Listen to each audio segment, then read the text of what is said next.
For the past 14 months, you have heard two main things about the war in Ukraine. The first is that the war in Ukraine is a war of national sovereignty. It is not a proxy battle between superpowers. Russia invaded Ukraine. That was immoral. The United States supports Ukraine because the United States supports democracy. But the United States itself is not at war with Russia. This is Ukraine's war to fight. The second thing we have heard over and over again is that Ukraine is winning that war. Ukrainian troops are brave and noble. Russian troops are evil and incompetent.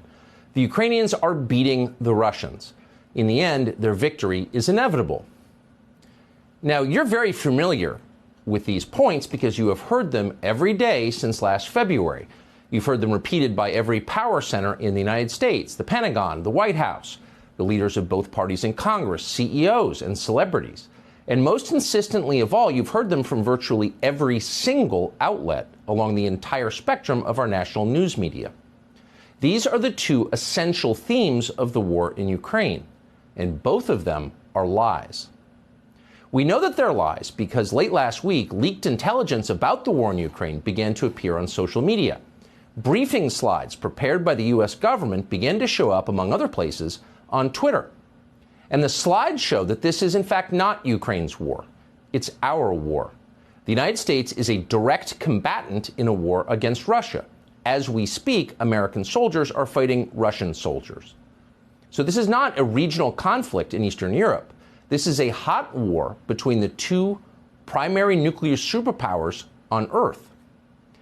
And yet this war has never been formally declared. It has not been authorized by Congress. And for that reason, this war is a violation of American law. It is a crime. The second thing we learned from these slides is that despite direct U.S. involvement, Ukraine is in fact losing the war. 7 Ukrainians are being killed for every Russian. Ukrainian air defenses have been utterly degraded. Ukraine is losing. The Biden administration is perfectly aware of this. They're panicked about it, but they have lied about this fact to the public.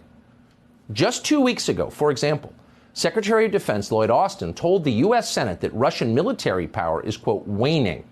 In other words, Russia is losing the war.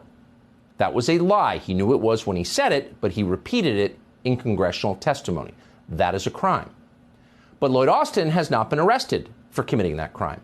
Instead, the only man who has been taken into custody, or likely ever will be, is a 21-year-old Massachusetts Air National Guardsman who leaked the slides that showed that Lloyd Austin was lying. He revealed the crimes, therefore he's the criminal.